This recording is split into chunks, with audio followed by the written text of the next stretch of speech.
कुछ लोगों का कहना है कि भगवान जो भोलेनाथ हैं, शिव जी हैं, वह नशीली पदार्थों का सेवन करते हैं, यानी कि भांग धतूरे का सेवन करते हैं। तो सबसे पहले तो इस प्रकार के सज्जनों को मैं यह चीज़ बोल देना चाहूँगा कि अपनी मनोरंजन के लिए, अपने स्वार्थ सिद्धि के लिए कभी भी देवी और देवताओं को अपमानित और बदनाम करने की कोशिश न करें।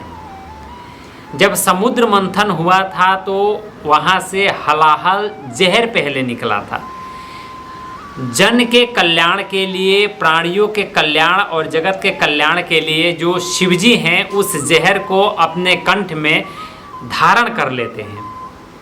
तो ऐसा कहा जाता है कि जहर को जहर काटता है, तो इसीलिए उस जहर की जो ज्वलन है उसको शांत करने के लिए उन पे भांग और धतूरा चढ़ाया जाता है।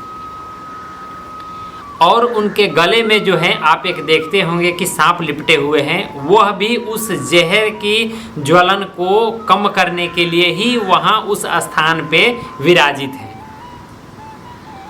अब भगवान शिव जी की लोग समानता करते हैं। उन्होंने तो जहर को अपने कंठ में, गले में यहाँ पे धारण कर लिया और यहाँ से बिल्कुल अंदर नहीं जाने दिया, इसीलिए उनको कहीं ना कहीं नीलकंठ भी कहा जाता है। और जो लोग इस प्रकार की टिप्पणियाँ करते हैं उनसे अगर कहा जाए कि आप यहाँ पे एक बूंद पानी रोक के दिखाओ, तो उनसे एक बूंद पानी नहीं रुकेगी, खांस खांस के उनकी बुरी हालत हो जाएगी। ऐसा लगेगा कि जैसे उनका फेफड़ा अंदर से बाहर आ जाएगा, और वह लोग भगवान को बदनाम किए फिरते हैं। आप एक दिन धतूरा खा के, भांग धतूरा खा के ठीक से खड़े नहीं हो पाते हो और भाई आप भगवान को बदनाम कर रहे हो। अरे समझो वो भगवान हैं, वो सभी के मंगल के लिए, सृष्टि के मंगल के लिए, जीवों को कल्याण के लिए इस प्रकार की क्रिया उन्होंने करी थी। आप लोग जो नशीली पदार्थ का सेवन करते हैं और भजन करते हैं, बोलते हैं कि भगवान भी नशीली पदार्थों का सेवन करते थे, तो मैं आप लोगों को बता दूं कि नशीली पदार्थों का सेवन करके कभी भी कोई भी भजन सार्थक नहीं हो सकता। कोई भी भजन नशीली पदार्थों का उपयोग करके नहीं किया जा सकता।